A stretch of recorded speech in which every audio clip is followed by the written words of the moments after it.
States of America and to the republic for which it stands, one nation, under God, indivisible, with liberty and justice for all.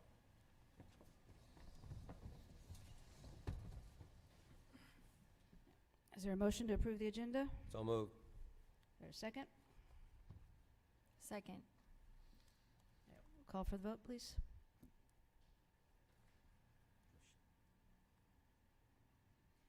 I'm an aye, Mrs. Rohrbach. I am as well. I voted online, Mrs. Rohrbeck. Overachievers. Are you connected to the window?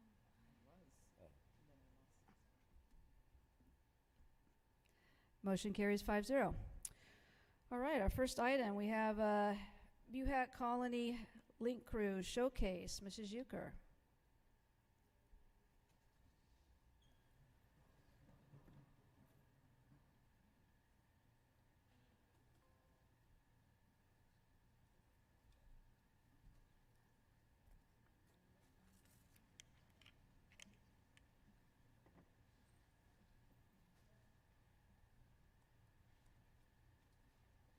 Good evening, Board and Cabinet. I would like to introduce our Link Crew advisor, Mrs. Scotland. Ms. Scotland, thank you. Hello, thank you guys for asking Link Crew to go ahead and present tonight. So I am the Link Crew coordinator. This is my first year doing it, so this is my first set of juniors and seniors. So these are all going to be upperclassmen that you do see in front of you. So what is Link Crew? Link Crew is a transition program, so it's a transition from middle school into high school. So the focus is on freshman students, and it's upperclassmen mentors that will work with them. And so all the classes, seniors and juniors, and we have 4 components of the class. So as I go through the slides, it's going to be picture-based, but I will represent each of our 4 domains. The first one is orientation. So these kids helped our admin here host a freshman orientation before school started. And played icebreakers to start the connection process as they come on to BC's campus. We do academic follow-up, so these students will work with our freshman seminar teachers to present lessons in front of the freshmen. Again, it's just another example for them to build a connection process and to be able to discuss things here on campus with their peers versus going to teachers, because a lot of our freshmen don't have those relationships with teachers quite yet. We host social follow-ups, so you'll see in our slides we've had 2 major socials since the school year has started. Again, that is for the freshmen to connect with each other. A lot of them come from many different schools, and it's also a way to build some stake and some buy-in into our campus. And then lastly, these students work with leader-initiated contacts, so they are sending out weekly communication with what's going on campus to all of our freshmen. So again, we're at the end of the day hoping that all the freshmen know what kind of activities events and opportunities are available here on campus to them. We also work closely with MTSS, so we're trying to work underneath that umbrella to build relationships for student to student, student to staff, and then student and staff to community-based relationships. So our first set of academic lessons, you can see there's a set of preview slides right behind you guys. These lessons are going to be presented this Friday in our in our freshman seminar classes. And these students in groups of 3 will completely lead that facilitation process. So they will 100% take the lesson. They created the slides, and the slides are all about MUHSD. They focus on our tardy policy, what it looks like to be successful here on campus. We highlight some of our admin and our liaisons. That way when the kids are on campus, they know a face to the name, again, to build stake here on campus. We also have gone over some of our policies and the tardy policy in here. And we're hoping that if my Link Crew students can connect with the freshmen, they might be able to understand and have some stake on why consequences are important, or why it's important to be respectful to your peers and to elders. So we're hoping that a peer-to-peer conversation will resonate a little bit deeper with our freshman students. And then some other fun stuff. We have our alma mater and our fight song in there. It's a goal of ours that by the graduating class of 2026, at least all students here know our alma mater and our fight song. Again, just a little history and some buy-in into our campus. Some other things our Link Crew class has been doing so far is giving freshman shout-outs to freshman seminar classes and our freshman athletes. So each week there's 2 freshmen that are highlighted. We are implementing character strong lessons along with our freshman seminar classes. And then in our academic lessons, we always will start with a character strong relational building activity. So again, it's just getting them a little bit more exposure to some of the curriculum here on campus. And then we also did a fundraiser where we collaborated with freshman students, our art club, and our Link class. So we're trying to build some opportunity with other clubs here on campus as well. Last year, we actually started Thankful Thursday here on campus, and we are continuing the tradition this year, and now we're trying to include more students on campus. So Thankful Thursday, you can see here we have designed a slide that has been distributed to every teacher here on campus with instructions and a QR code. If you were to scan the QR code, students and staff send a thankful message. It's a pre-designed form to anyone that has an MUHSD email, and that can be staff or students, as long as they have an MUHSD email. A highlight, we incorporated this campus-wide, and the first day we did it was about 3 weeks ago, and almost 1,700 thankful messages were sent across our campus. We also had a couple make it to Outwater that were screenshotted and sent to me, and our Link kids are gonna send them to our freshman students. So I thought that was really cool. All of us did that. 1,700 messages, all including thanks, were given to staff and students here on our campus a couple weeks ago. So this is something that we do every Thursday. And then there's just some examples of some of the nice messages that some of our students are sending to each other and to some of our staff members here. We're also working on a PBL project, so we've been working on it for a couple of weeks, and my Link class is the one who is kind of driving this showcase in the class. And our driving question is, how can we as students work to increase student involvement and community awareness? So that is kind of our essential driving research-based question for our class. And we've had some really great guest speakers. I work really closely with Ms. Brajas and the NHA project, and so her and Jonathan Swart, the young man who was heavily involved in the Greatness Project, they came and were guest speakers. And we also invited Nicole Cortez and Ashley from Child Support Services and the Boys and Girls Club to guest speak. And so we have a showcase event on November 16th where this class, along with other teachers here on campus, will invite the community and their peers to highlight some of the some issues or solutions that some of our students have to just a variety of topics, I guess, throughout our community. But my students here are working on what can we do here on campus to increase our student involvement and community awareness across the board. So that's an exciting project that we'll showcase there in November. And then a couple things that this class has already been able to do in the first few weeks. Just last Friday, MUHAC had its homecoming football game, and they hosted, along with HOSA, the homecoming dance, which was the first homecoming dance we've had here for a while. So it was really fun to go ahead and bring that back. The color dance was exclusively for freshmen, and we had over 100 freshman students join, and that was our first big freshman-only event, and we had a lot of great feedback. And then we also will send out our weekly updates where we encourage our freshmen to join teams, to join clubs. We highlight our like lunchtime activities, and we also encourage them to dress up and have some school pride and where they can check in for some of their gold points. So throughout the semester and the remainder of the year, our goal here in this class is really just to impact relationships on campus and to reach out to those freshmen, build that stake and those connections, and hopefully by the time the class of 2026 goes and graduates, they have a really good history and really good memories of their time here at MUHAC Colony. And on behalf of the Link Crew class, we would like to thank you guys for having us tonight.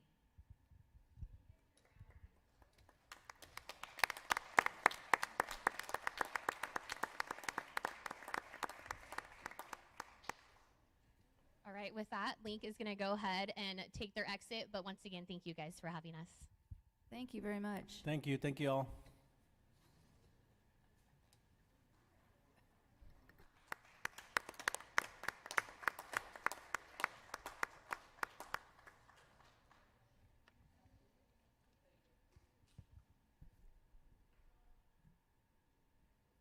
Okay, next we have principal's report with Mrs. Euchre.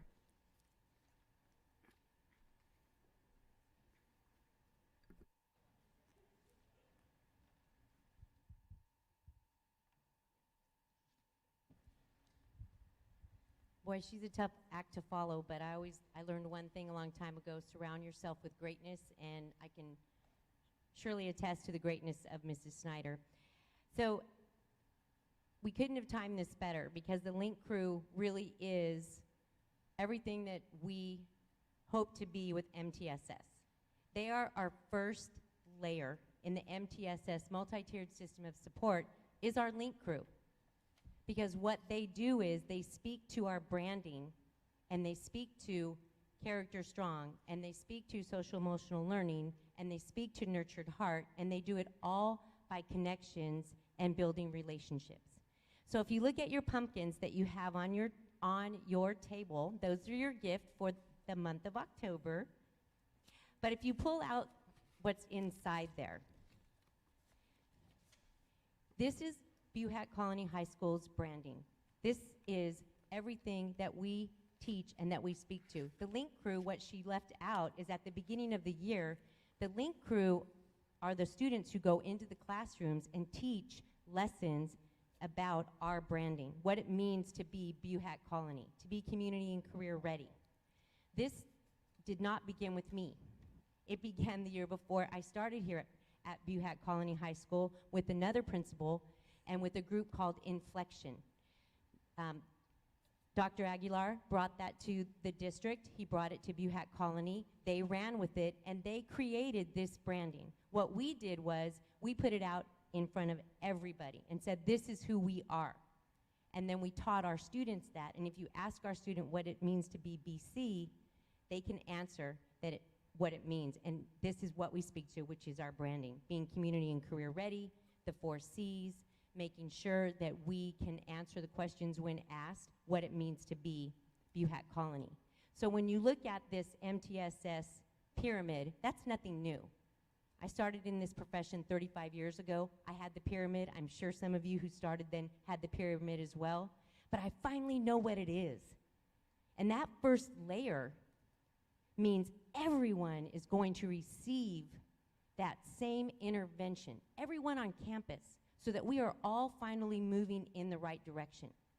If that first layer of support on our campus is not effective, and it's not for about 20% of the kids, then what are we going to do? What's our answer going to be?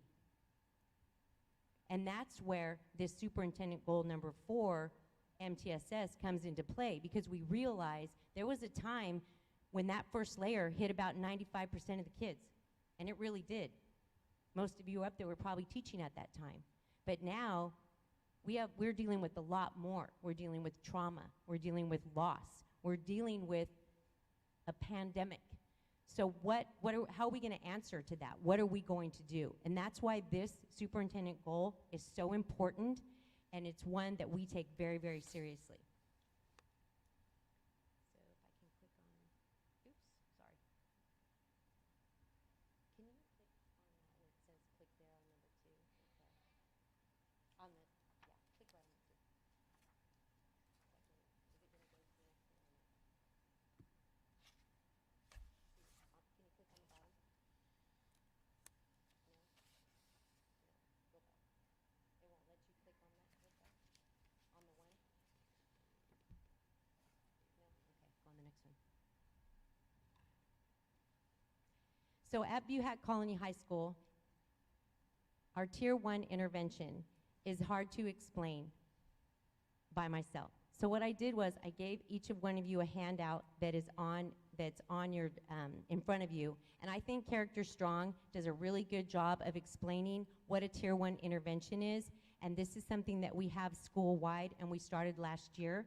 This is something that every single student and every single staff member, whether you work in the cafeteria or whether you work as liaison or you're the principal of the school, has these lessons, and this is really our Tier 1. You don't have to go through it now, but you can. But I think if you've ever had a question about what Tier 1 looks like, I think they did a really good job of explaining that. And that is something that we have school-wide. Tier 2 at Buhat Colony High School is where we start to identify and specifically address the needs of the students on our campus. We do that through the new position, our MTSS coordinator, through our intervention coordinator, our associate principals, our school counselors, and our SSM counselor on campus. Once those are in place, if that's not effective, and it's not for, again, about 5% of the students, then we put in the the third tier interventions. Still getting the first tier and the second tier, but then putting the next layer of support. And that's where we do one-on-one counseling. We have a RAFT program. We have a very robust Juntos program here on our campus for our bilingual parents, and there's counseling offered through that program as well. Our school-wide expectations, our mission and our vision statement, it's long, it's cumbersome. Everybody has one. Most people don't know theirs. But if you look at our branding that's at the bottom of this slide, our branding speaks to everything that is in the mission statement. Community ready, pride, college and career ready, and the 4 C's. And that is what we live by here at Buhat Colony. The next slide has our MTSS components. All of our staff up to date has been trained in every one of these areas. As you saw our link crew, they implement the character strong lessons. Every single classroom has them. Nurtured heart approach. We've been trained in the approach. I can tell you I have 4 grandkids. I use it on them. Resetting has saved my life. Not giving away my power by becoming angry when they're angry has saved my children's lives, who are the parents of my grandchildren. It works. Doesn't it? Yeah, it really does. So this, we can speak to this stuff because we live this stuff. These are the different components, and you can read this because this is shared with you, that we have implemented at Buhat Colony, and we've done it student-wide. Every one of our committees, our MTSS committee, Nurtured Heart committee, Character Strong committee, also includes students and parents. The most important thing on any campus are the students, and that the students learn, and that they get good, high-quality instruction. How do you guarantee that? We guarantee that by being out in the classrooms and by looking at the MUHSD must-haves that were already on our campus at the BCHS must-haves. And we ensure that that's happening because we've done over 631 walkthroughs, a group of 5 this year. What does that mean? It means we've been in the classroom that many times, our administrative team. And our feedback is all based on our must-haves. That is what our feedback is, to ensure that that is happening in the classroom. You can't speak to something that you do not see. Not only are we looking at the must-haves in the classroom, but we're building relationships. We're talking to the students when we go into the classrooms, and it's something that's a must-have on our campus. You must have your walkthroughs every single week. And finally, how are we sure that this is working? Well, we have benchmarks. When we're in the classrooms, we're looking for those essential standards. We're looking for that Carnegie math, for that Read 180 that's implemented. We're looking to make sure the students are in the right groups based on their Lexiles. We're looking at the data that we have given to us, because being in the wrong classroom can set a student off. Not being able to access your curriculum can set a student off. So we want to make sure that doesn't happen. And finally, we're continually screening and monitoring everyone on the leadership team. And our leadership team is robust. It includes our link crew leader, it includes our instructional coach, it includes our teacher librarian, and our MTSS coordinator. So we are being constantly monitoring our students, and then referring them to the counselors, and then our MTS coordinators, and we're working down through the systems of support. That is MTSS being implemented at Buhat Colony High School. Does anyone have any questions?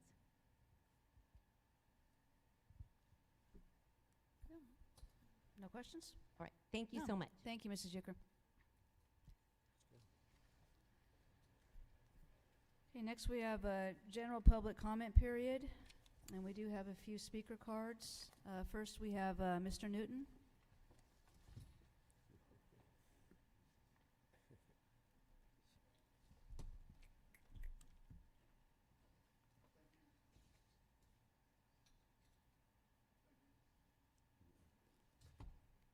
Is it on now? Okay. Sorry, thank you for having me tonight. Before I start with my prepared remarks from the social science teachers from throughout the district, just a A side note, I have spoken with Superintendent Peterson, Dr. Aguilar as well about their support, I suppose, or opposition to change in policy based on what we've seen in the Curriculum Council meeting. So they are on board with not necessarily changing the policy or so. Good evening, President Pickle, members of the board, Superintendent Peterson, and district leadership. My name is Josh Newton, Department Chair for the Social Science Department at BUAC Colony High School. I'm here today on behalf of Social Science Department chairs and social science teachers from throughout the district to speak in opposition to a proposed district policy change to the U.S. History graduation requirements as it relates to students taking MUHSD college classes. This policy change is found in the agenda for the Curriculum Council meeting to be held on October 19th, which reads as follows. It is proposed that going forward, students will only need to take one course of their choice, either History 17A or 17B, much like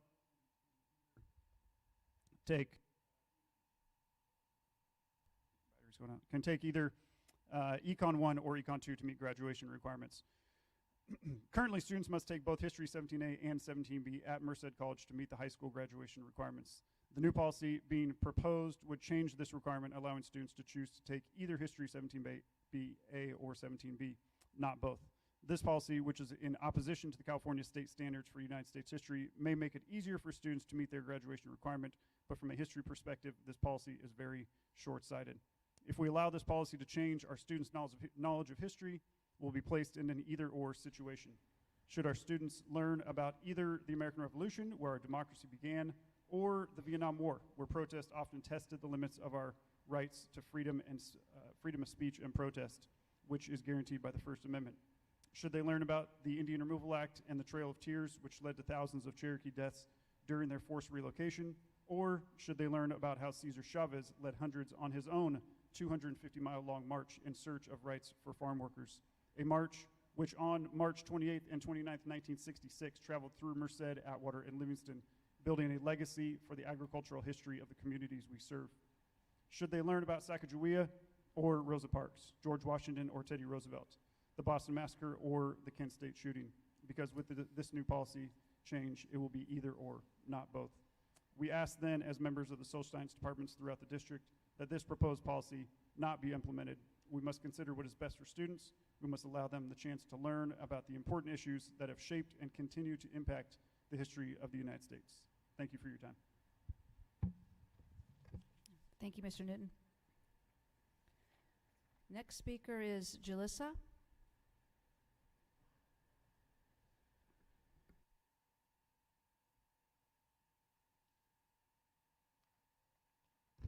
Hello, good afternoon. My name is Julissa. My pronouns are she, her, hers, ella. And I'm a program coordinator with the Moving Forward program. We're part of the Youth Leadership Institute. We have some of our young people here today, and they're here to speak on the work that they're doing. And I wanted to brief that to y'all so everything makes sense once they come up here. Some of them will speak on the Moving Forward program and what we do, the type of involvement they do in the community. Others will speak on the work that they're currently doing, one of them being a research campaign that they're working on. And so they'll be talking briefly about their process with that campaign and why it's important for them. We hope that in the next upcoming board meeting, we will be able to present the data with statistics and like the percentages to y'all. If we can't get on the agenda, we'll come as public comment, or we can send y'all the presentation as well. And we look forward to hearing from y'all. We would also like to reach out to you all individually with this information. So thank you all.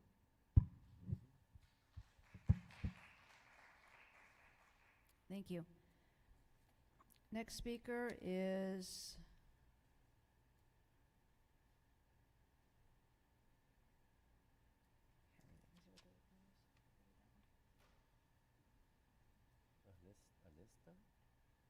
last name is Ponce? Ponce? Of course. What's the first name? Alyssa.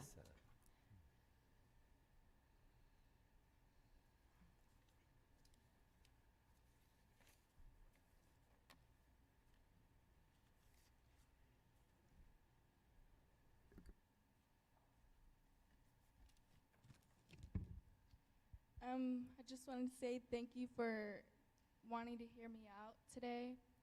My name is Alyssa. I'm a student here attending at Buhat Colony High School. I'm here to give a speech about our group moving forward. Something about our group is we are a group who came together to have somewhere that kids can be themselves around. As we come together, we develop an environment that is a healing space system for kids to let them know we are here to hear them out and how they feel about the things that go on in our city today. I believe more people should know about our group because it's somewhere you can come to be heard out about how you feel. There's never a time where we judge anybody. We support you and your word. We provide food for kids as well because we want to make sure kids are fed as we spend time talking about the things we discuss here with moving forward. We are all eyes, all ears. We feel that this is a good opportunity for kids to come together because many kids feel like they are being judged and not heard out. This is going to make us feel like you understand our word as we introduce the meaning of our group.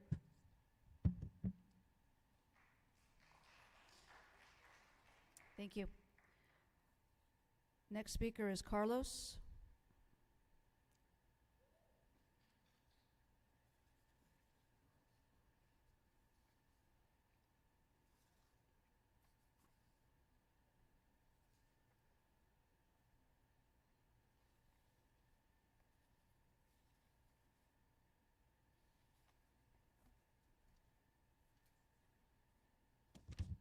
Hello, my name is Carlos, and I'm from the Moving Forward program. I'm 17 years old, and I go to Merced High, and YPAR means Youth-Led and Participatory Actions Research, and it is a tool that helps to empower and education youth. It is used to understanding the community issues relating to lives of young people in Merced.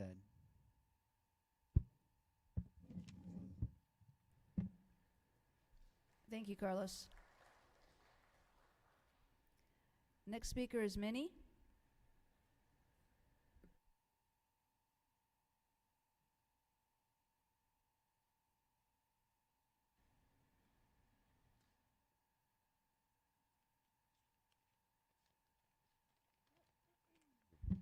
Hi, my name is Minnie Prado. I am 16 years old, currently attending Buhat Colony High School. I am a youth member of Moving Forward that is led by Youth Leadership Institute. We as youth rediscover ourselves by helping what's out in our community and choose what we represent. We do a lot of research based on issues we face in our community and decide how an impact it could be for others.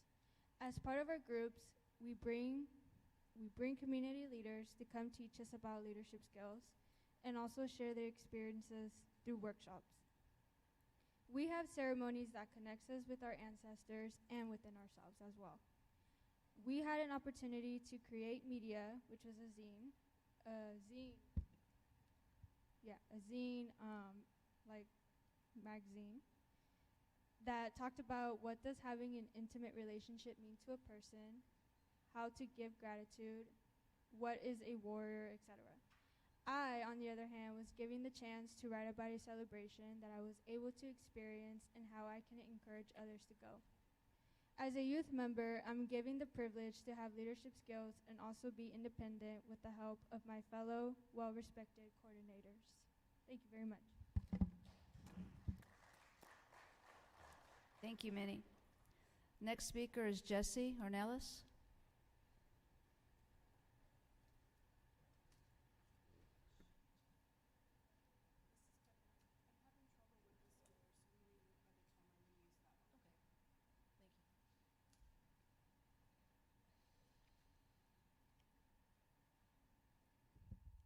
Good evening, everybody. My name is Jesse Ornelas. I'm the program manager for Youth Leadership Institute here in Merced, and I get to have the privilege of being a thought partner with the young people that are coming up here and talking about their project that they've been working on since around May. We've been meeting pretty nonstop, well into the pandemic until now. Some of the things that we have done that they mentioned, is we reconnected them with their roots, They've been to several different types of ceremonies, including the sweat ceremony. We've had spring equinox ceremonies and also winter solstices. I mention this because at the foundation of our program is transformational change. We work on them interpersonally and to get them ready for days like today. We didn't just like decide last week, oh, let's go talk to the decision makers with the high school district. Like we got them ready for this point. Lots of research went into the project they're doing. I know you haven't heard about the project yet, and I don't want to spoil the surprise. Just know that it went with a lot of intention, a lot of thought, and really a lot of love for their community and for their fellow students that are possibly struggling in your schools. You know, and that comes from all of the work that we did coming up to this point, in ceremony, sitting with elders. You know, they even had the opportunity to sit with some aunties from Pine Ridge, South Dakota, talking about just how they are sacred and how each step that they take on this Mother Earth leads up to the next. You know, and it's been really fun watching them go through this process. It's been really fun holding focus groups with their peers, you know, and developing survey questions as well as learning about the different types of research methods. These young people have been doing the type of work that we see our young people that go to UC Merced or Merced College do, you know, and it's been great. I don't want to take up too much time. I want to let the young people, you know, let you know what the project is, and I think y'all will be very excited to hear what we have planned next month if y'all allow us to present. So thanks. Thank you, Mr. Nellis. Next speaker is Nate.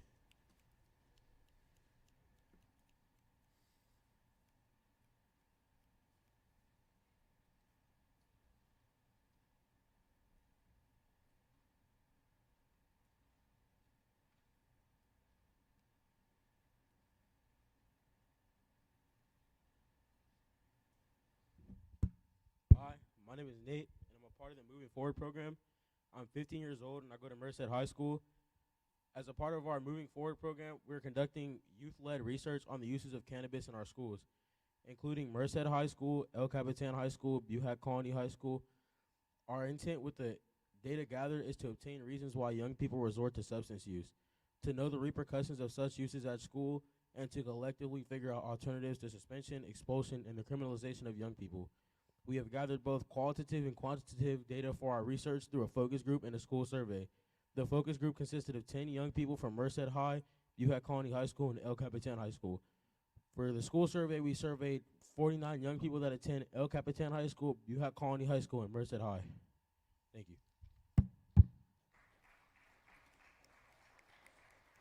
Thank you, Nate. Last speaker, last name is Westmoreland.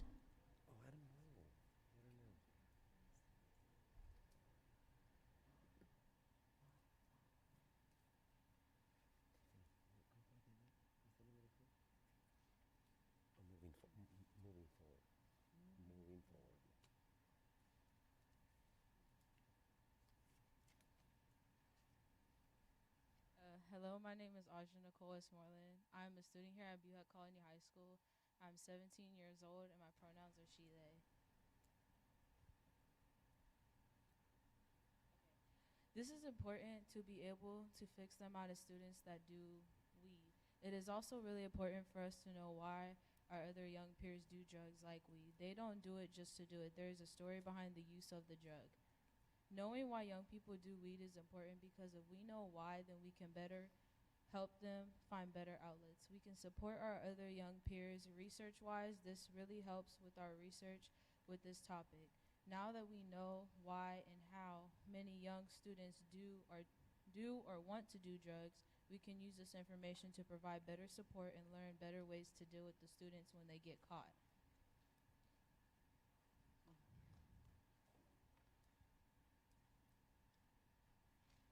we will reach out and provide more data and research about this topic.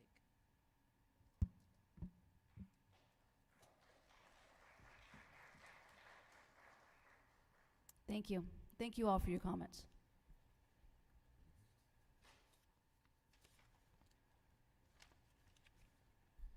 Next, we have a facilities update. Mr. Calderon.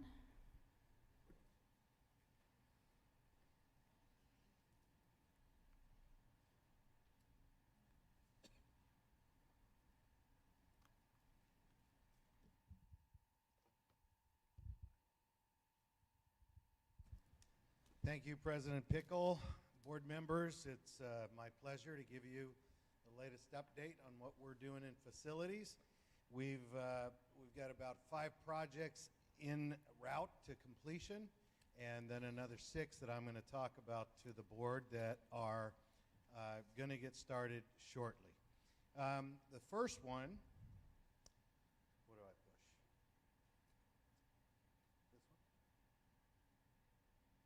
This one? Huh? This one? That's the laser. We should have practiced this before. I apologize.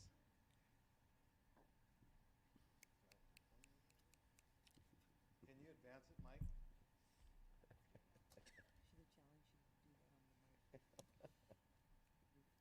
All right, here we go. The 2 portables at Atwater High School are completely done. All the flat work is done. All the inside is done. We're essentially waiting for the last contractor to come in and connect all of the fire alarms, the security systems, and all of that, and then that will be ready to be used.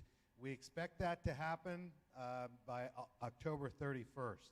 And I know I had given the board a September 30th deadline last time, but you know, we're still stuck in these in employers not being able to find workers to get this stuff done.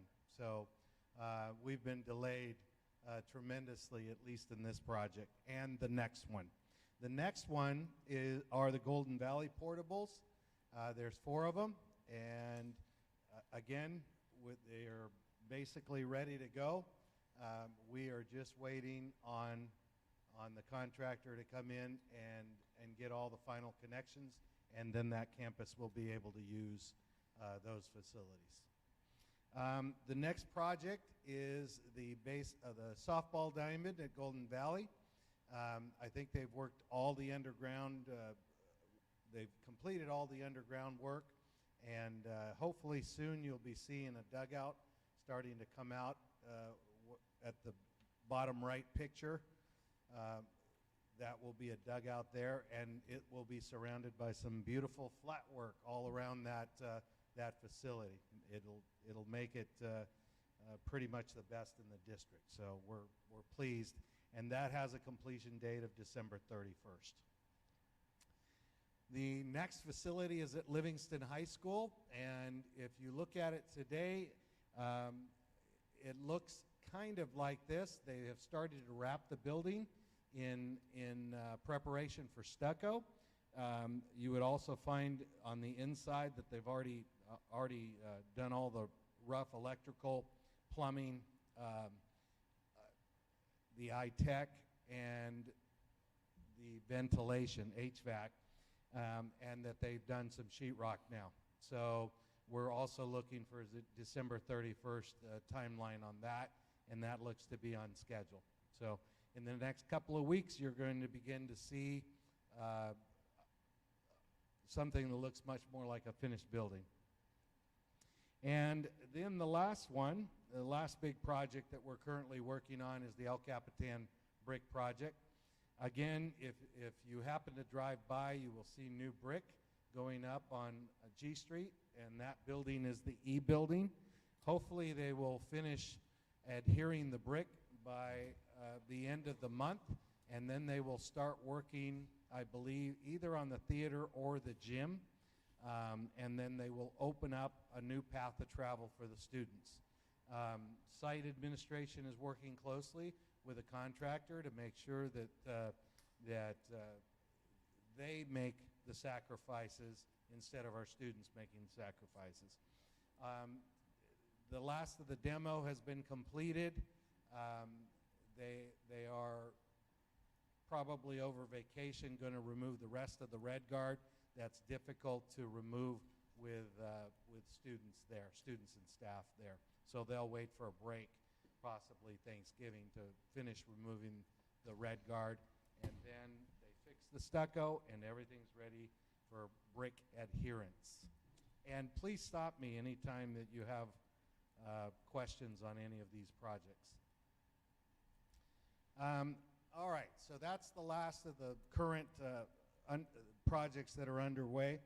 Believe it or not, we're still waiting for the DSA plans for the Merced pool.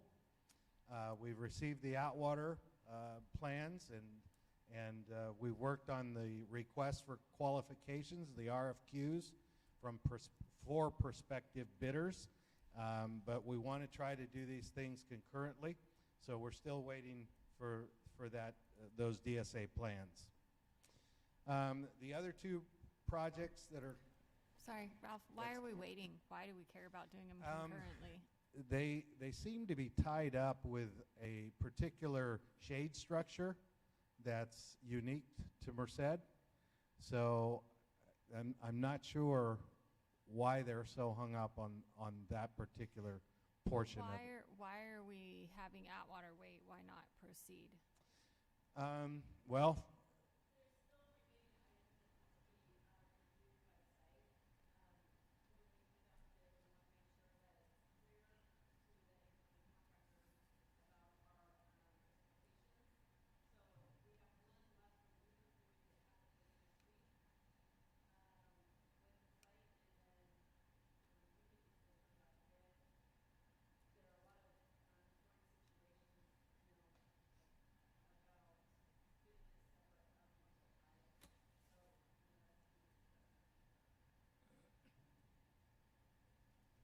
did you hear all of that?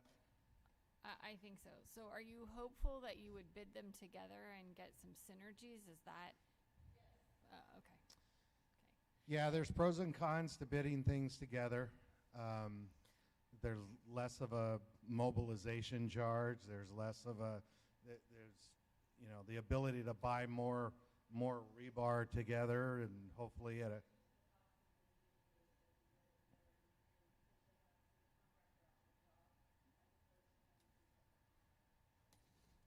If you can find someone who can do both simultaneously, right? I mean, for instance, the portables project, if I recall, you had a different vendor at Atwater than at Golden Valley. Yes, and because the one at Atwater did not want to bid the one out at Golden Valley. And if you recall, we had a change in plans because whoever, DSA, declared it a floodplain, so they had to build it up 3 to 4 feet.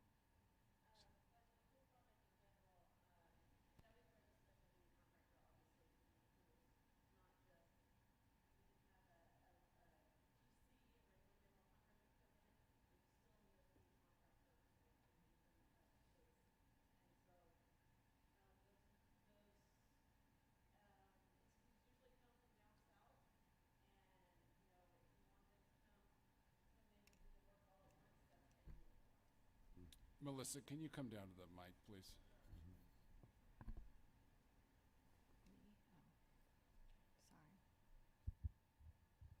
So it says on here that the start date is 10/1. Obviously, we're past that for both projects. What Right. do you think it actually is? I'm going to say it's potentially around December 1st. December? Yes. It takes time to bid everything and do it properly. And we have a pre-qualification system in place also. Well, I'm actually surprised if we don't have the plans yet for Merced High that you would even be able to start by December 1st. Right. Well, I mean, it really, I do know as of yesterday that the architect received the plans back from DSA for Merced High. They had to make revisions and resubmit. and they're minor, so it's coming up very soon. Okay, thank you.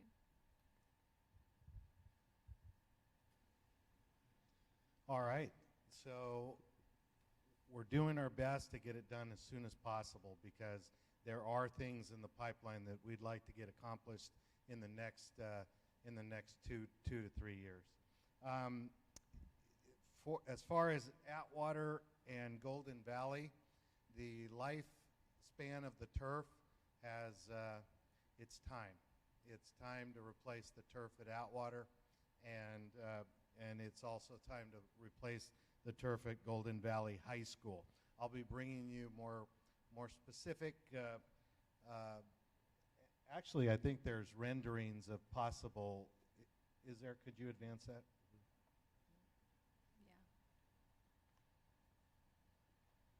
That's nice. Oh, I didn't see. Where's Golden Valley's at? Huh?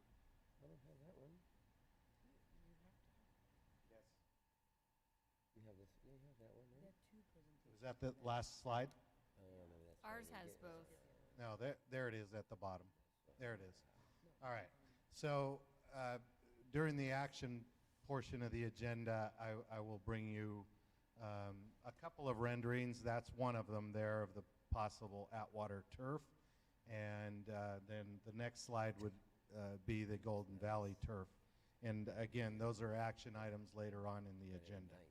Nice. So Melissa or Ralph, Yes. the pool and the stadium at Atwater, I mean, they're right next to each other. They share a bathroom. I mean, both of those going on simultaneously, and there's already trouble with parking. I mean, is that going to really upset things at Atwater? No, the turf replacement is a very concentrated project. It takes them about 30 to 40 days to complete the process. So they're pretty much in there and out of there. And that's, of course, related or dependent on the weather, but we don't anticipate a whole lot of overlap or intrusion on each of the projects. And then last but not least, we had our second meeting with the sites at Buhack Colony and El Capitan High School, and we are beginning to flesh out their stadium projects. We should be meeting again in about 4 weeks for finalization of what they would like to see, and then our architect will tell us approximately how much it's going to cost, and then Dr. Weimer will help us pull the trigger in a positive way.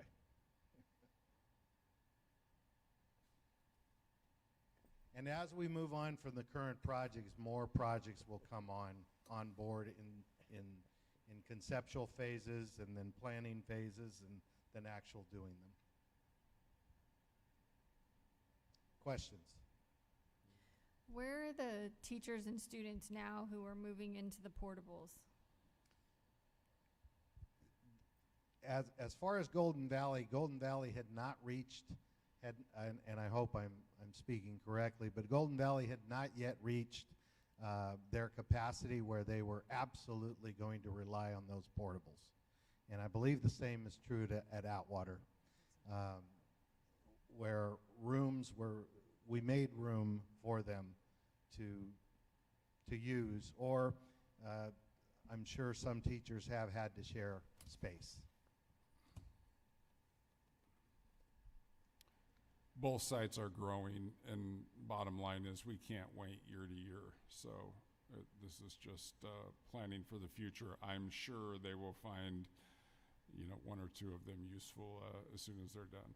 I think one of Atwater's is already spoken for when I was over there today. So. There you go. Yes. Thank you. Thank you. Thank you, Mr. Calderon. Next, we have senior seminar update. Dr. Aguilar.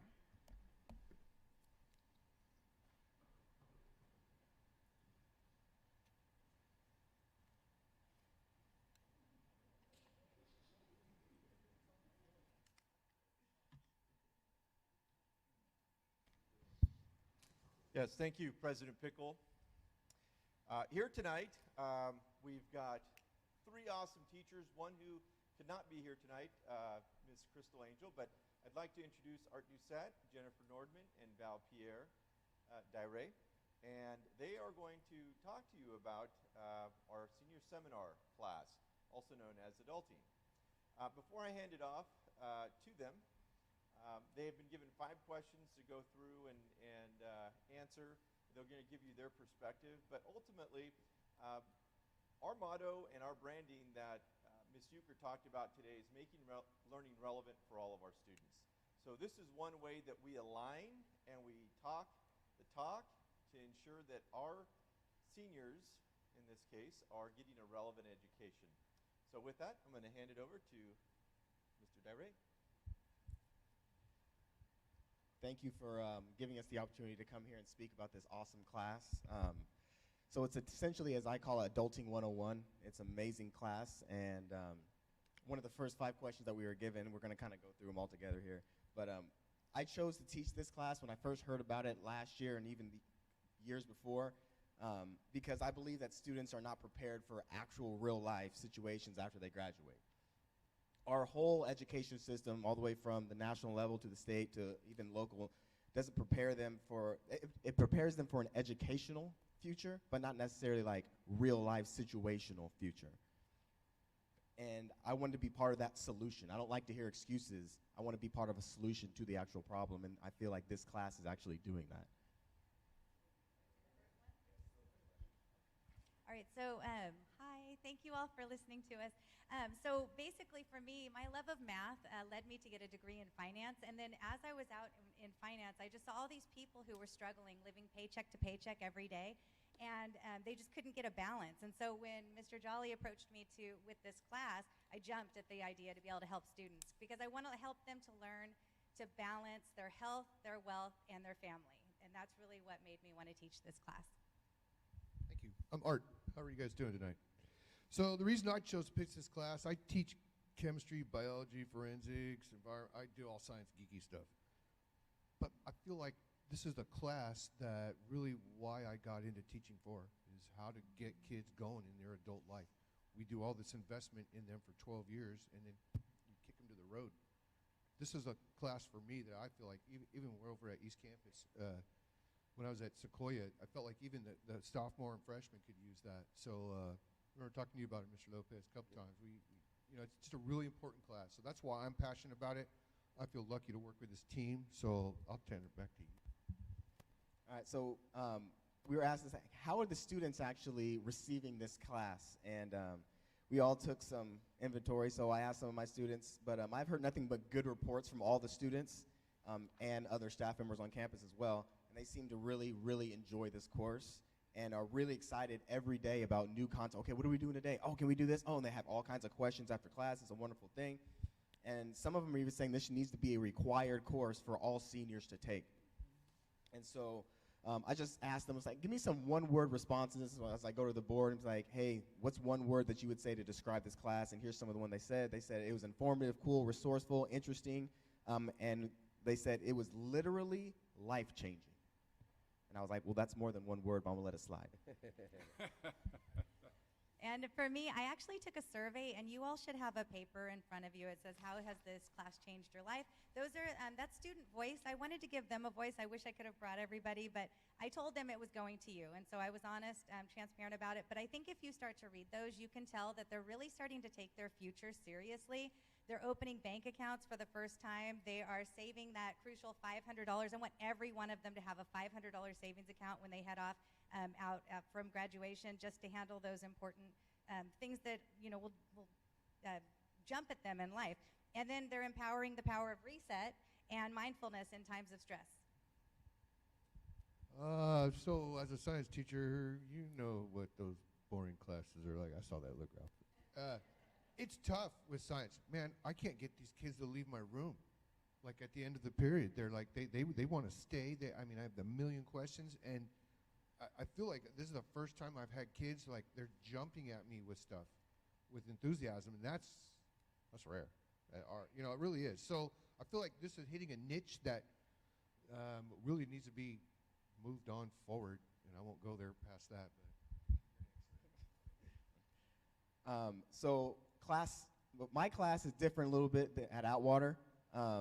When we first introduced the class, and I have all seniors, I asked them about it, and then we asked some of the juniors, will you be interested in the class? And they're like, all right, we'll see who signs up for it. And we had like 150 kids sign up, and we're like, okay, I can't do all that.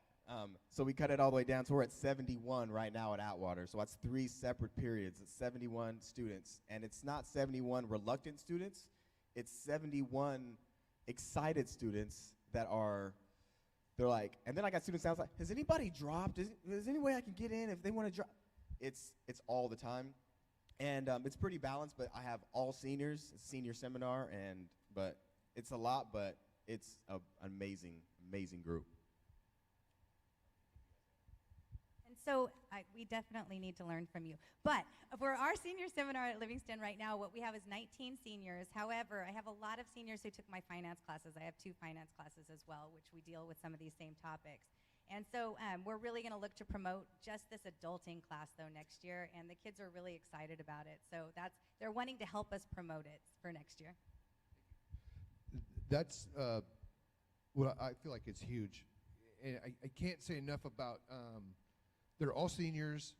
I've got 3 other teachers that stop in. 3 other teachers that come up. I have a bunch of sophomores that are like hanging their head in the class from my neighbor. I'm like, you guys got to leave. And they're like, but you're doing the stuff we want. So there's a demand, really. And that's, I think, what we're trying to promote tonight. I also teach econ, and when there's a high demand, we need to increase the supply. I just want to throw that out there. Wow. Okay. So how has this class really affected me personally as a teacher? It's really opened my eyes of really how ignorant I was coming out of high school and even going into college about how much I did not know about some of these topics that we're talking about, and I had to learn all these the hard way, right? I had to go into debt the hard way, get out of debt the hard way, right? Like apply for jobs, mess up on a lease, realize, you know what, when I signed that lease, that was a legal contract, and now I owe somebody money. That's not cool if I just want to leave. I had to learn these the hard way, and being able to talk to these kids and be able to help them not make those same mistakes and stumble on those same roads that I stumbled on is amazing, and be able to expose them to different industries that they would never have thought about. I had a student come in and we had a lawyer come in and talk to us about the law industry and getting to the legal industry. Like, oh, what's a paralegal? I didn't know I could do that. Oh, I could do this. I could work under a job. I can do all these different things. I don't just have to be a lawyer. I never thought about that. Now they're considering other stuff just because of the exposure to it. And I feel like just me as a teacher, now it's affecting it changes my mood throughout the day. It's like, oh, once I have that class, I'm more happy and excited. And it's brightened my day every day. For me, like all capitals, I love teaching this class. This class has been amazing. Being able to set up students for success, being able to help them to avoid all of the horrible pitfalls and mistakes that I've made in my life that I can use as examples is amazing. Teaching them the danger of debt and how to stay out of that. And the kids know, like for me, I love their stories because it gives me goosebumps. I get the good feelies. So they stay after, just like this, to tell me all of these really cool stories about getting jobs, and they have me reading their resumes, and they have me, looking at their applications and how they open their bank account, and somebody's already got their $500, and all this real-life resetting and how they're helping their family to get out of debt. It's just, and I have the feeling like right now. I've got goosebumps right now just talking about it. But I think the other thing, too, that I love about this is that I talk to everybody. And so, like, everywhere I go, people are like, well, what do you do? And I teach. And, well, what do you teach? This is the class that the entire public wants to talk about every single time. And they are so excited about this that the kids are getting to learn this. They're jealous. These are the words they use. We should have had that in high school. It's about time. Yay that we're finally doing this. And that's really the feedback that I'm getting from adults. The kids are loving it. They're saying that it's the place that they get to go, and it's not a heavy burden, but it's something that they are enjoying, and it's life-changing. And that's really what I'm getting, and I'm loving it. So for me, it's sort of, I've been teaching 16 years, and I know you guys probably have experienced some point in your life where you're in a career and you're not burnout, but you're like, I'm going through rinse, repeat, rinse, repeat. This has fired me up. I'm around people who are, you're enthusiastic. These guys, I've known them forever, it's nice to be, as a teacher, how has it changed me? I'm more fired up now. Not that I wasn't fired up before, but it's just one more thing. I drive to Turlock. I live in Turlock. That commute, I'm just going like, okay, tomorrow we're doing this, we're doing that. And it's something that's refreshing. And it's been a good way to you've done a great job organizing it. So that's the part for me as a teacher. It's just fired me up. It's nice to rework with folks I knew in the past and kind of realign those old relationships. So that's my drive. We're teachers, we talk. It's kind of in this description. For me, do we anticipate this growing? Yes, most definitely. It's definitely going to grow, but we can't get too excited, I feel. I feel like we have to grow it the right way. Because if we just say, hey, all these kids want to take it and we got to throw them in, and it's not going to be good, right? So we have to grow it the right way as we're growing and organize it like we are, like Dr. Aguilar has been helping us do, and just keep going. But it's finna grow, and it's going to grow big. Absolutely agreed. And so my students actually know that we are building this together. And so they want to help promote this. And so I asked them, I'm like, well, what do we do? And they actually want to talk to the juniors this year. They're like, can we go in and talk to them and sell this class? And I'm like, yeah, we can figure something out. I have no idea how, but heck yeah. And so it's just really exciting. And once again, I'd also like Dr. Aguilar to know, that we just appreciate how you have set this up, and you've really set us up for success. And we have this ongoing support from all of you. And it's just been a really good class. It's just been a really good, just experience. Can you tell we're excited? Just a little. Sorry. It's getting us to stop talking. It's a problem. So I completely agree with both of you. Like, we need to do this in a way that it is quality enough to where we don't get it expanded so fast that it basically you wash out the bubble. So I do expect on our campus next year, I'm hoping we'll have at least 2 or 3 classes. I only have 1 right now. And it's got 38 kids. So there's a demand. I'm hoping you guys can see the need for that demand and sort of help us move forward. So thank you for allowing us to present tonight. I really appreciate it. This is not a question, but I still want to mention this about all the different industries. And we've even got educational stuff. So I know Director Johnson will be coming and talking to some of our classes about getting into the educational field, right? And just to get like, hey, they're excited. Do you want to give back to your community as a teacher or as whatever other position? But just get them exposed. These students don't understand how much stuff is out there, and that you can get locked into like, oh, I live in the Central Valley, so agriculture is what I'm finna do. No, there's all kinds of stuff that they can do. And if we can get these kids more exposed to those things, not just being able to take care of themselves financially, but being able to, like, hey, there's other options in the world for me. Like, that's going to be not good for us, but for the entire world. Like, we have life-changing people right here in our district. Let's allow them to change the world. Thank you for letting us share. One last comment. All of our teachers started with financial literacy, as you've heard them talk. But I want to give a big shout out to Mr. Steve DeSalvo, who's the economics teacher at Merced High School.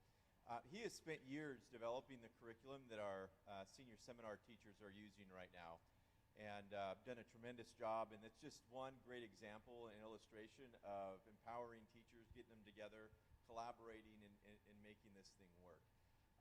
Next steps for us is inviting the California Highway Patrol and also Merced College Hospitality Division, along with the El Capitan Hotel in Merced. So folks that are running the El Capitan Hotel from Hyatt and Merced College are going to come in, and we'll be working with our senior seminar classes along with the California Highway Patrol, just to give you a little bit of glimpse of what's up next. With that, thank you very much. Awesome. Thank you. Questions? I have a couple. Done, you guys. Yes, very, very well done. Thank you. You each have 1 section, is that correct? They have 1. I have triple that. You have 3. I have 3. Okay. First of all, I'm excited about it too, so I think you have all of us excited with your enthusiasm. But I think it's great that you guys you're teaching the course. I know it's been a need. It's been something we receive feedback on. I do hope that we get your feedback as we, like you said, not just grow it, but grow it well. But I think you hit on two very important pieces. One is the exposure that kids might not otherwise get, and the relevance is just, I just don't think you can speak enough about it. I know my son took financial literacy, and he would come home and he'd talk about what he learned about taxes and investing, and he still talks about it. And I think it's given him a little bit of a leg up just in his knowledge of what is out there, what to expect, how to plan, how to avoid some of these pitfalls. So I think it's great, and I want to thank you all. And thank you, Dr. Aguilar. Yeah, thank you for being the pioneers and for your contagious enthusiasm, not only with us, but with your students, because that's where you're making a difference. And love to hear that you know you're making a difference. And now those kids will tell their friends, and the program's just going to grow by itself. So thank you for your leadership. Well, I have a question. Great presentation. I'm excited. I wish we had something like this back in my day. So do all high schools have this course, or is there a plan to have it in every high school? So we took high schools, and Miss Crystal Angel could not be here. She did answer the questions in an email, so I will forward her responses to you. We have this course at 4 campuses. We opened it up to all. 2 of the campuses, Merced High and Golden Valley, opted not to. They are using the financial literacy curriculum, Mr. DeSalvo, but I think a lot of them wanted to not go it through the first time, so I think a lot of them were waiting for the feedback of these pioneers, as you call them, before they ventured off and offered the course. But initially they were involved, and then I think they wanted to see someone do it first. And then my second question is, am I correct in that the curriculum is not necessarily the same in each of the high schools? Are you guys improvising as you go, or are you sticking to a standard format? So great question. So basically, this gentleman, Steve DeSalvo over at Merced High, gave us a good, solid foundation of the financial aspect. And we're basically all starting roughly with that series of lessons. And then from there, I think we're all kind of doing our little, we have a general areas we want to cover, like how to repair a tire. I mean, how to fix a tire when your tire breaks down. How to change your coolant. I want to teach them how to change the filter in their house, their air filter. Kids don't know about stuff like that. Or, some basic household. I was a contractor for a while. I built homes. So I try to bring in my basic previous knowledge. Like, you guys kind of doing the same thing in different ways? I mean, It's really cool because we get to collaborate once a month with all of us who teach, and also Dr. Aguilar. And so we get to collaborate, and then we get to develop our next steps. And so our full year isn't actually all planned out yet, set in stone, but we all do get together, and so that's why it's very similar. Yeah, so the way I'm doing it, I again follow the game plan, but when I look at my class and what they're going through, and I ask them, what do you guys want to go into? So like, okay, that's where we're going. Does that fit in the game plan? Where are we going over? What's going to be most beneficial? So I know for the spring I'm planning a whole cooking unit where they're going to learn how to actually cook. And it's like, oh, well, how do I fry chicken? How do I barbecue? How do I make pasta? How do I save money so I don't spend all my money on fast food all the time? Just little stuff like that so they can learn how to actually cook, which is going to be beneficial to them. And then we have the auto unit coming up, like how to look at a lease, tax paperwork, all that. And so we have a foundation, but again, we're meeting once a month to try to figure out how we're going to actually make this work and make it work well. And at some point, is this going to be a mandatory course? I don't know if I missed that. Kind of like freshman seminar. Is this going to be senior seminar? I think you're sitting next to the person that might be able to have that conversation with you. Yeah. All right. And then you mentioned cooking. I'd like to throw an idea out there. How about sewing on buttons and hemming pants? Life skills. That's an excellent one, because those are the little things that people don't understand. Like, you might have to sew something right before you come to a meeting, or you're right. And I think those are the things that we're trying to work out between the communications we're having. Is what can we sort of narrow into an area that's common that most kids need. I do a weekly survey, just kind of in looking back with the kids, and my goal is with that, maybe each semester share it with you guys and just get accumulated data. So that's the science geek in me. Anything else we can help you with? No? Okay, thanks. Thank you. Thank you.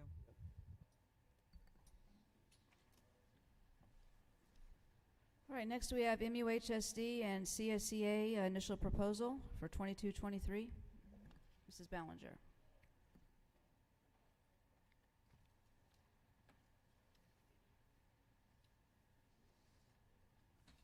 Good evening, President Pickle and board members.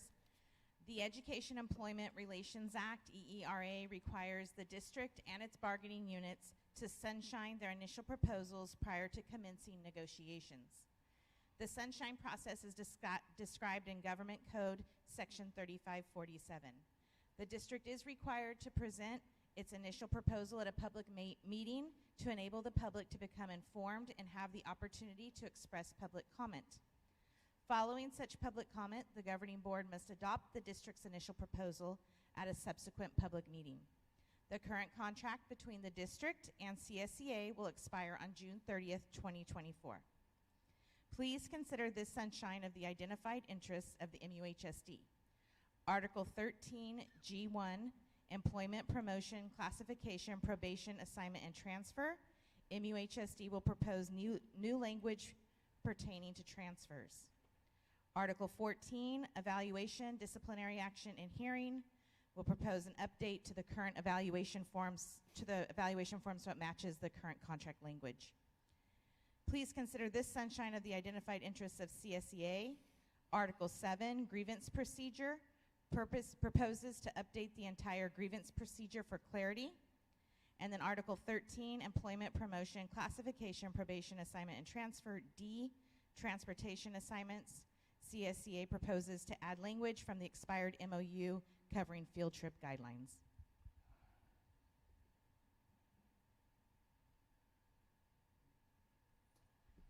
Thank you, Mrs. Bellinger. Next, we have Superintendent Goals Update. Mr. Johnson and Mrs. Euchre.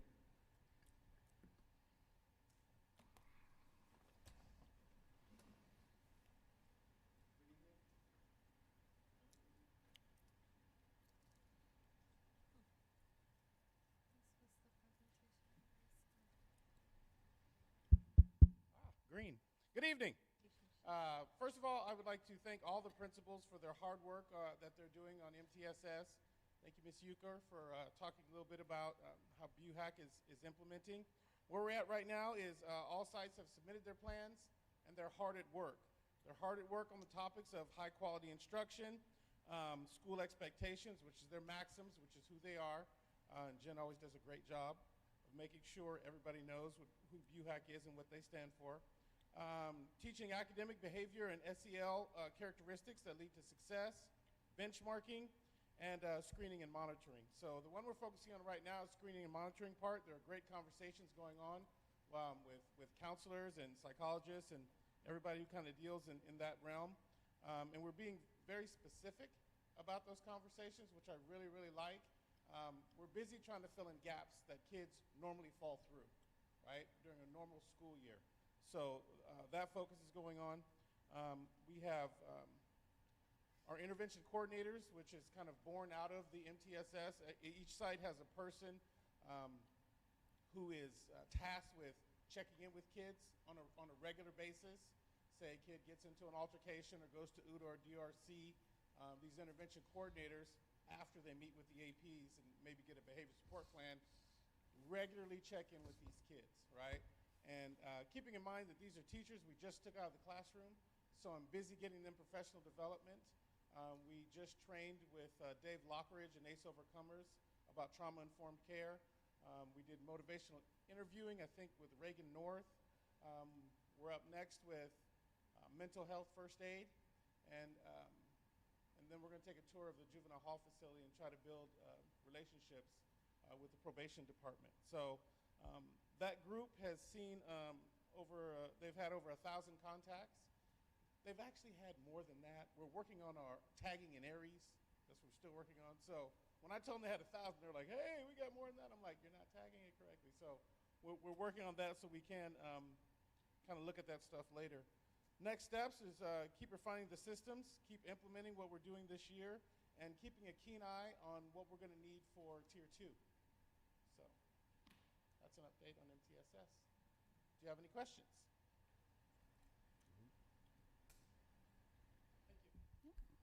Okay, thank you, Mr. Johnson. Okay, next we have Employee Association comment period. Mr. Pust?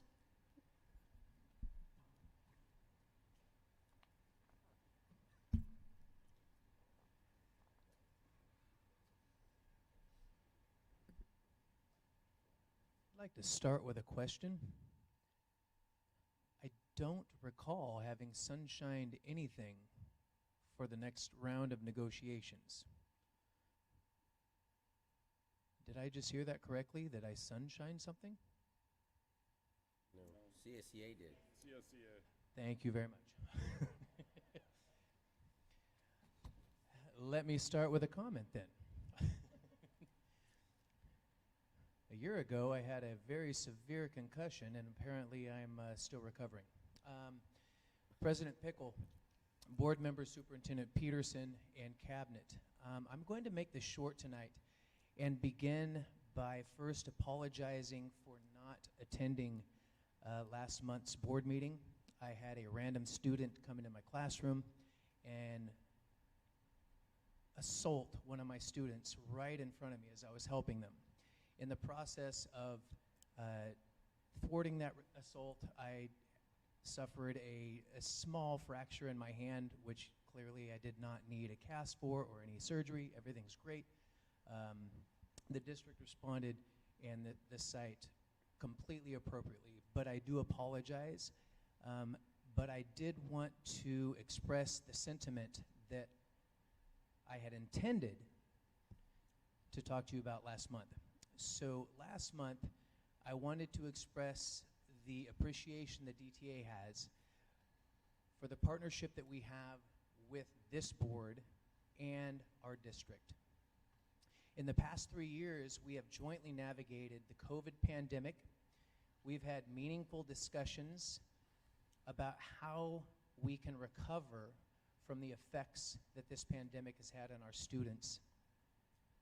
And we've negotiated to ensure that our teachers' salaries don't fall behind what our inflation rate is. Do we always agree? No. What we do, and quite effectively I might add, is we have open dialogue with open ears that ends up producing a good product and a good procedure throughout our district. The DTA is genuinely grateful for Mr. Peterson and his cabinet's willingness to work with us in a way that produces the best results and practices for the students that we serve. Now, with that in mind, the DTA will be asking to continue this productive partnership and to help determine the best way to use the $3.8 million that we received for community schools in our district. This is important work. It is work that will benefit the community, and we look forward to having a voice in that discussion. I have the greatest confidence that this request will be met with no resistance. If it is, however, my address next month will be distinctly different, Mr. Peterson. Thank you. Thank you. Is there a CSCA comment? I think it still works. That was tongue in cheek. Can you hear me? Okay. Good evening, President Pickle, board members, Superintendent Peterson, and Cabinet. My name is Cindy Garcia. For those who know me, I'm a classified active retiree unit member and currently also serve on the E-Board as an officer. I am here today to represent CSEA on behalf of President McCutcheon's request, as she had a scheduling conflict although I may have to get used to standing before you in the future. And now that you're aware as to why I'm here, I will proceed to convey, am I speaking clearly? Okay, because I get nervous. Our president's message as given to me. Now I am B, okay, I'm gonna read B's message. So, first, I would like to give you an update regarding our classified school employees. Our sites all seem to be somewhat stressed, and it could all be due to trying to return back to the sense of normality pre-COVID. I would also like to say thank you on behalf of the classified staff. The TA that was recently presented, signed, and ratified by our members, recognizing that the classified staff are of equal importance as all other bargaining units and are an integral part of the district, meant a lot to us. It comes at a time much needed, as many, including yourselves, are impacted by the increased cost of living. I would also like to inform you that our negotiation team will be taking a field trip in December to Sacramento as a result of a PERB charge that has not been resolved. The district's provision of a resolution was the offering of less than what was originally presented at the table.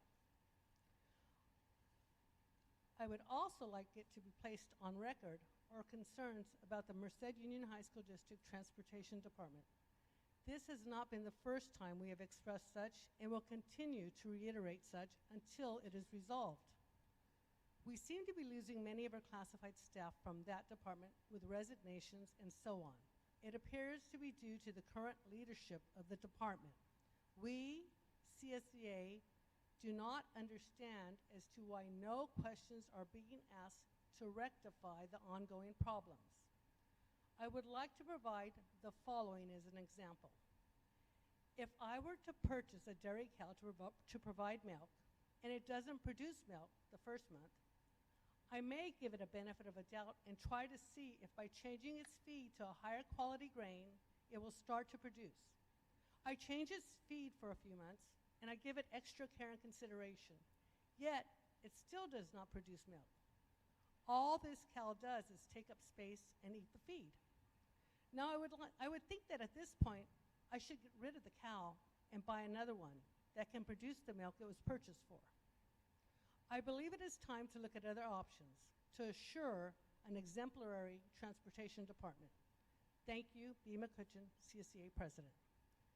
Now that I've read this on behalf of B, I would like to, and I would like to stay in here the rest of the agenda items and presentations. I too have other commitments, so I am going to have to excuse myself from the rest of the meeting, and thank you for allowing me to speak on her behalf. Thank you. Thank you.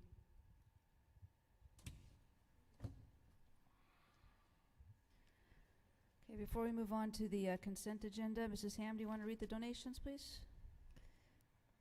Merced Union High School District wishes to thank the following for their donations to Atwater High School: the Running Warehouse, the Alumni Association, Karen Bizzini, and Susan Quinn.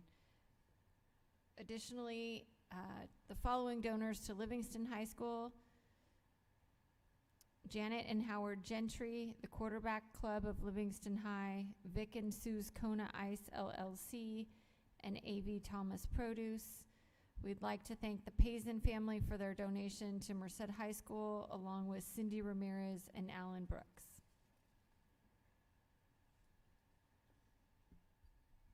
Thank you, Mrs. Ham. Is there a motion to approve the consent agenda?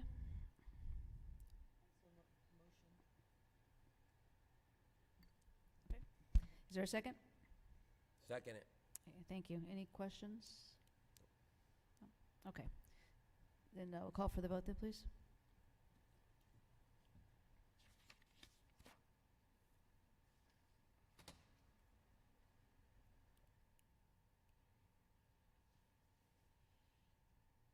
I'm an aye, Mrs. Warback.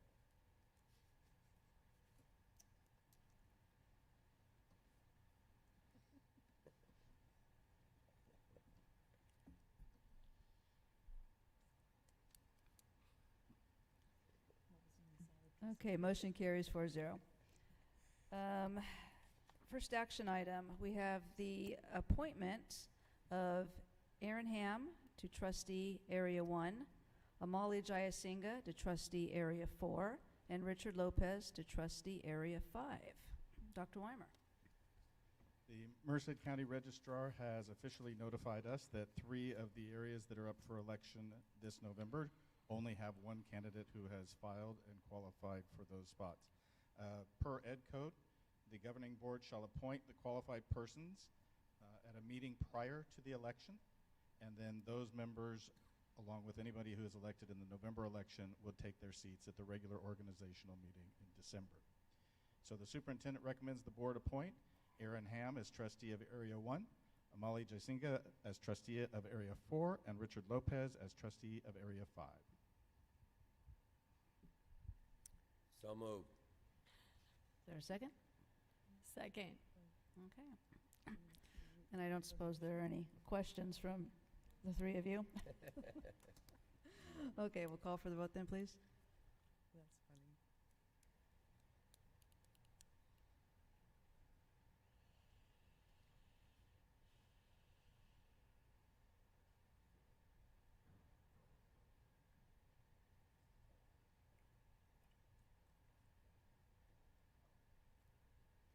Okay, motion carries 4-0. Congratulations.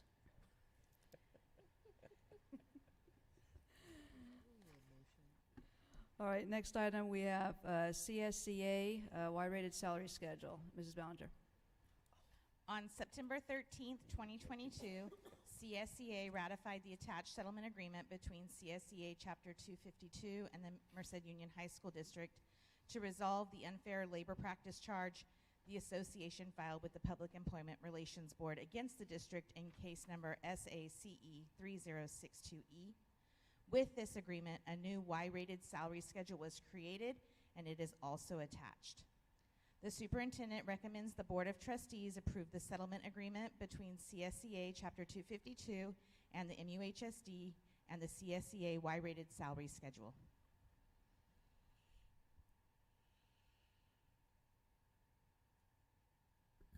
Okay, is there a motion to approve?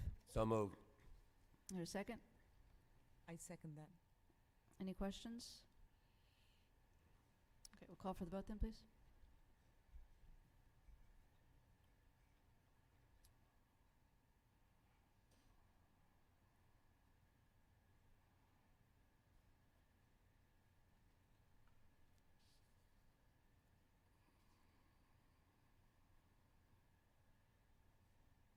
Okay, motion carries 4-0. Thank you, Ms. Ballinger. Okay, next we have art, music, instructional materials, discretionary block grant plan. Dr. Weimer.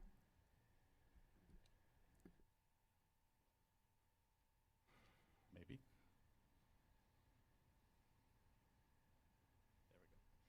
There we go. As part of the 22-23 Budget Act, there was an allocation for what is called the Arts, Music, Instructional Materials Discretionary Block Grant. We have an allocation of $6.8 million. We have a resource code already, so we have the timing for when we will actually receive that money. The expenditure deadline is 2025. Allowable uses, the funds may be used for any district needs, but a plan must be approved by the board. There are no reporting requirements after we have the approval. So we do have a 3-year plan basically to allocate those funds. The block grant funds are coordinated with other funding sources. These are one-time funds and being used for one-time expenses. So you do see that it's basically going to be working with the HVAC systems that are identified in the 5-year plan. This is in addition to the project that's at Golden Valley. These would be others throughout the site. We have an ELA curriculum adoption coming up. We have site, art, and music equipment budgets, gym and sound projects that are going on, wireless access points, labs, and cameras, minor remodels for arts and health, and then safety projects such as blinds and radios. One of the things that's noted in the background information is none of the items that are on here are necessarily any more important than any other items that we have in our budget. It's just that these funds happen to be used for these particular purposes, and because we have to have a plan, they are identified for the plan for you. So the superintendent recommends the board approve the discretionary block grant plan. So moved. Second. Any questions?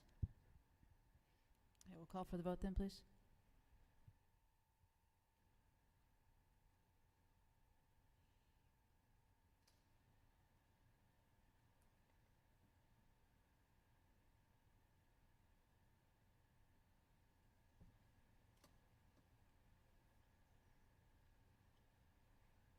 Okay, motion carries 4-0.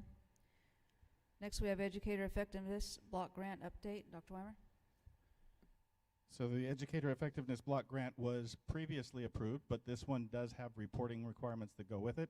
So as we make any adjustments or modifications to the original plan, we will be bringing that back to you so that we can update the plan to match the reporting requirements that go along with it.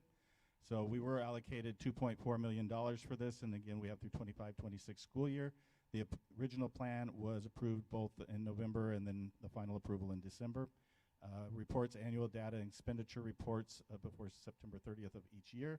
And the reason for the revision is we're coordinating with other funds, and so we have finally figured out how many different funds we're getting this year and where the allocations will go and how we'll be paying each of the different items.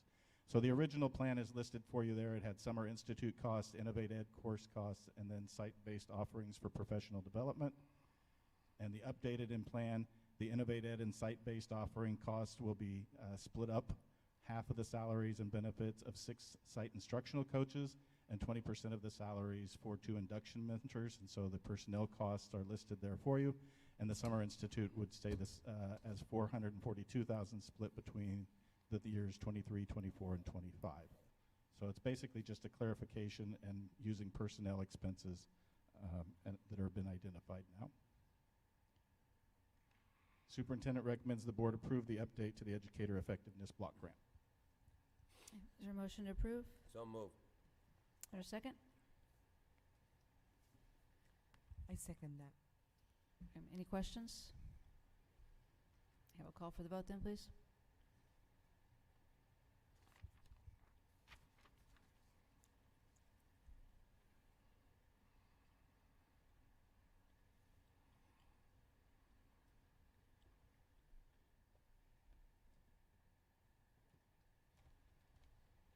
Motion carries 4-0. Thank you. Next, we have revisions to Board Policy 6158, Independent Study. Dr. Weimer? As part of the budget process, the state legislature revised the requirements for independent study programs for the 22-23 school year. The California School Board Association provides member districts with updated policies based on legislative changes. This is a required change if the district wishes to continue to offer independent studies programs. The majority of the changes were deleting things that were unique and specific for last year, so those have been deleted. And then it has to do with the timeline on how quickly the independent studies contract must be signed, which is different than it was in the past couple of years. So those are the 2 major ones.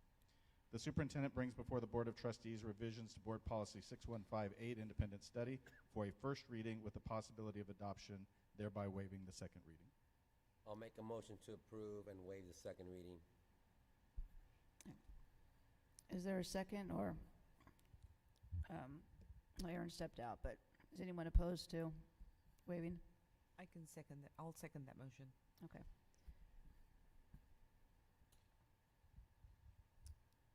Any questions? Okay. Did CSBA put out a revision, or did we just make revisions based on what we know the changes to be? No, CSBA did put out the revision. We had to go look for it, but we were able to find it. Yeah. Okay. So we'll go ahead and call for the vote then.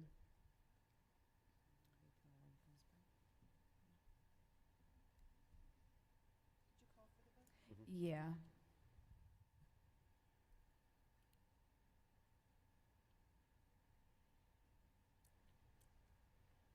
We did actually make changes to the individual students' contracts at the beginning of the year, knowing what the changes were going to be. We just now got the CSBA one, though, to make the board policy change.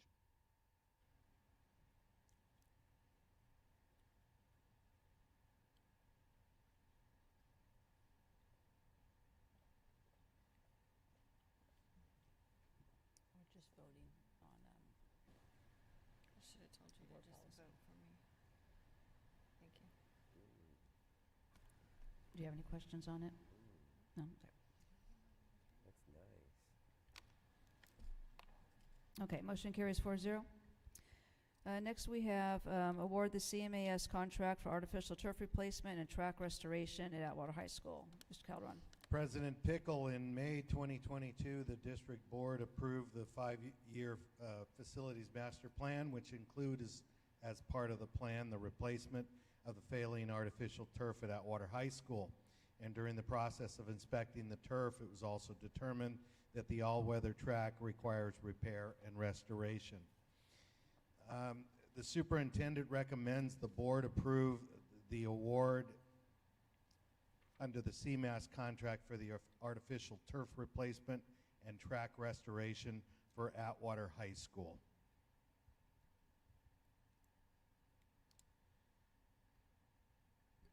Is there a motion to approve? So moved. Is there a second? Second that motion. Any questions? Are we approving a rendering, or are we, I believe we have 2 PDFs. right? This is what the site is comfortable with as a first choice, and there should be another one that the site had also selected as potential turf. But what we're voting on is just the replacement, not necessarily We are a voting blue field. on a contract to replace the turf and repair and restore the track. Certainly, I do understand that there's a concern about consistency, and what we plan to do is certainly look at that very closely before we proceed with the production of this turf. Has any thought been given to putting this in front of students to vote on? I think both campuses went through, I don't know their specific practice as to how they came to this. I know they did their research by contacting other schools, other communities that actually happen to have blue turf, and they were all thrilled by it. It really sets their school apart, but it is different, very much so. That's okay. It adds to that ownership of that school site. So, you know, if they want to make it blue, you know, that's up to them. Whatever process they take, you know, at the end of the day, you know, if our plan is within 2 to 3 years, start the construction at the other school sites as far as football, we would want them to have voice as to what that's going to look like for them. That's going to be distinguishable from or different from the other school sites. So no, we're not voting on that. We're just voting on this, right? Yeah, we're just voting to approve the project, and that there will be some consideration given to the fact that there are other organizations and schools that will be using those facilities, and what it means to. Yes, put in I've the had colored very field. direct calls or talks. This MUHSD Stadium will not be ready next season. This turf will be ready by February. At least that's the goal, is to be ready by February. And therefore, for a year and a half, the community, mainly of MUHSD, will have to share this facility. I've been very direct and clear about that, and I've asked them what they thought of playing on that field. And I think their response has been, they know. This community here where we're at tonight is excited about getting a new stadium. They know that it's going to take some time. They did make the remark that they've been playing at a foreign stadium for 20 years now. So blue turf or not. I just think we need to be clear that when we build these new stadiums, they are going to be natural grass. They are not going to have designs on them other than what is painted for that Friday night. The stadiums that we're talking about now are permanent. And there is concern about consistency and having green fields with the design, and that's the way we do things in this district. But there certainly is something to be said that we are all similar but different, right? And the pride in you know what your school has. So we all understand both sides of the argument. I don't think cabinet is at the point tonight where we can recommend fully and comfortably one way or another. So we're asking for that leeway to work with the site going forward. Okay. Is there a motion to approve the replacement then of the turf and the track? So moved. Is there a second? I second that motion. Okay, we'll call for the vote then, please.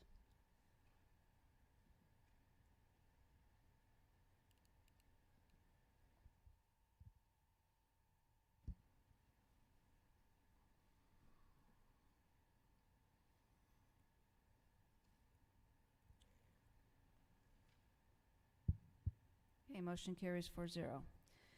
Next, we have award the CMAS contract for artificial turf replacement and track restoration at Golden Valley High School.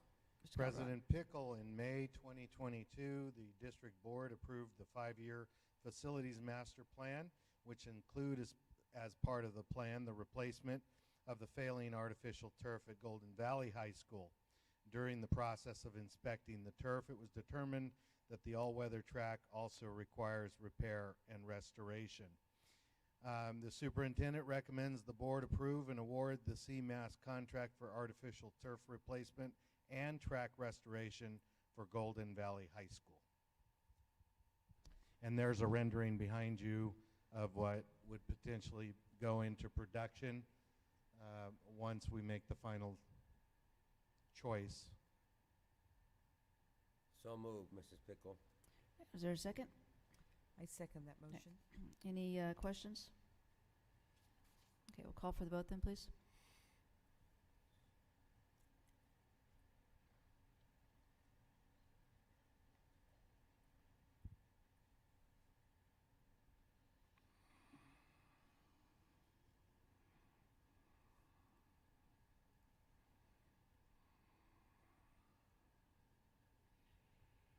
Motion carries 4-0. Last item, bid award, MUHSD District Operations Nutritional Services Warehouse Tentative Improvement Project.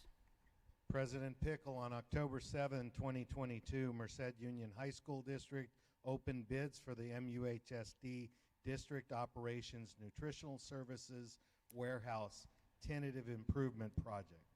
MUHSD received one bid that exceeded our estimated budget amount. The superintendent recommends that the board reject all bids for the MUHSD District Operations Nutritional Services Warehouse Tentative Improvement Project. So moved. Okay, is there a second? Second. Okay, any questions? Okay, call for the vote then, please.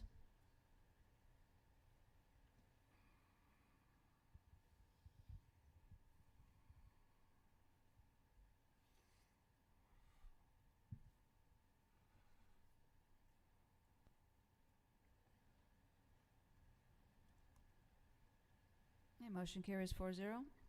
Okay, next we have superintendent's report. Mr. Peterson. Thank you, President Pickle. First, I just want to say it was great to see our staff and students celebrating homecomings across the district. The smiles, the spirit, the energy, all which we have not seen for a few years. We have Livingston High School and LCAP coming up this next week. We have FAFSA parent workshops on the horizon. Livingston High School and LCAP have hosted theirs. We have upcoming workshops October 20th at MUHSD Colony, October 27th at GV, November 3rd at AHS, and November 9th at Merced High School. Parents and students need to bring the following items to those meetings: a Chromebook or laptop, 2021 tax information and income verification, W-2s, and Social Security numbers, tax ID numbers. Merced College senior visits. Also upcoming, Merced College is visiting our school sites to talk to seniors about opportunities offered, registration information, and to provide tutorials on how to navigate choosing a major or career path on their website. The Excellence in Education Merced County 2022 was awesome on Thursday night. A special thank you to MCOE and EECU for a special night and honored 3 of our employees. Joel Sebastian, our Administrator of the Year of Merced High School. Kyle Clinton, LCAP math teacher, was our Certificated Employee of the Year. And Mandy O'Nate, Livingston High School Student Body Secretary, was the Merced County Classified Employee of the Year. Very, very special honor for her. Great to meet her family and see everyone there that was supporting her. The first quarter has flown by. We are playing catch up across the district due to our 2 or 3 years of during this pandemic or recovering from it. As you saw tonight, our teachers presenting on the senior seminar or adulting class, something we've been talking about for 4 years, finally coming to fruition. And it's just taken that much time, and we're catching up and running into those issues in many different venues, and we have staff and administration out every day for different meetings, conferences, and developing curriculum or benchmarks. And I just want to say thank you. Thank you to our certificated staff. Thank you to our classified staff. Thank you to our administration for all your efforts in getting us off to a great start, and again, playing catch up. Your effort is noticed and appreciated. Thank you, President Pickle. Thank you, Mr. Peterson. Next, we have board member communications, information, and future agenda items. Do you want to start us off, Mrs. Ham? Sure. I just really, I wanted to very sincerely thank Mrs. Pickle for being our board president for these last 2 years. She's done an amazing job, and I don't even think we as trustees recognize how much goes into the job that she's doing. So thank you, Mrs. Pickle. You've been fair, honest, firm. You do a good job leading us. Thank you. I'm really excited about the senior seminar. I hope we will be able to launch that district-wide, and I think we've noticed a trend in the success of the 7-day period also means that seniors end up with extra periods at the end of the year. And on that note, I'd love for us to really seriously consider a 3-year math requirement.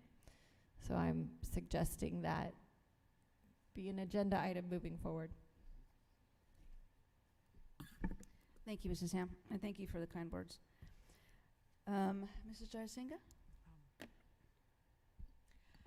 Nothing new to report on. I did enjoy attending the MCOE Awards night last week, and it was great to see our staff and administrators recognized. I would like to say thank you to everyone who supports and teaches us students, all the staff, administrators, and teachers for everything they do. Thank you. Thank you. Mr. Lopez? Yes, thank you, everyone. I attended we attended the NAACP function, also the Boys and Girls Club dinner, and those were wonderful events that we participated in. Also attended the Excellence in Education, so congratulations to our representatives there on behalf of MUHSD. I've enjoyed being out and about, football Fridays and volleyball games and just everything in general. I appreciate the welcoming of our administration, and how receptive they've been, and it's just been, it's just a great atmosphere. Whether it's homecoming or just a regular game, just what's going on within our system, and just seeing the kids out and about enjoying life as they should, and that's just great just to be great to be a part of. I'm looking forward to the MCSBA conference this weekend. I'm not sure who's attending, but me, you, and Alan? Not Aaron? Oh, Aaron. So looking forward to that. I'm going to echo on Mrs. Ham's comment about our math department area. Obviously, sitting on superintendent council with Mr. Peterson, we have privy to additional data, and to see where MUHSD is as far as the math data goes. It's obviously it's an area of improvement that we need to focus our efforts on. I know that there are other factors that play into that as to our data may not reflect the great things that are going on inside our classrooms in terms of math. And one of them is the 2 years of math. When students are testing their junior year for the state test, and they're only required to do their 2 years of math, well, by the time they take their test as the juniors, they really don't, they've lost some of those concepts, or really don't give it their best effort either. So I'm hoping that through our investment in the Carnegie, our investment in teachers and our staff developing these benchmarks, that we start to see a trend that's going to show that what's going on in the classrooms is working, and it's making a difference for our kids. Can we get an update on the CTE teacher that the Atwater kids presented last month? Because I mean, obviously you hear things that there's a possible change, or students are dropping that course, and The construction trades teacher. yes, from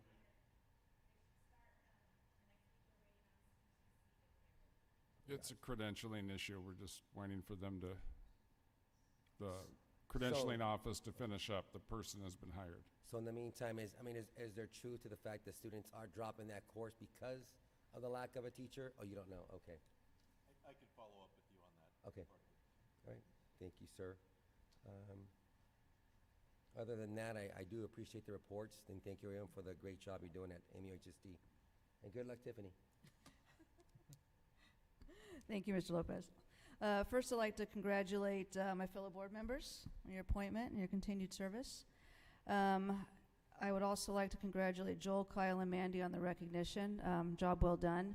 I really enjoyed the presentation on the adulting, and I do hope that we can continue to grow that program, and also look forward to some of the future discussions around math in general. And I'm also looking forward to the conference this weekend, and I think that's about it. That's all I have. So, any other comments? I would like to add one thing. Ms. Yuka, thank you for hosting us today. I always enjoy coming on campus and interacting with students and staff, and so thank you for your leadership here. Okay. And we'll echo that. Thank you, Mrs. Euchre and BC, for hosting again. And with that, we'll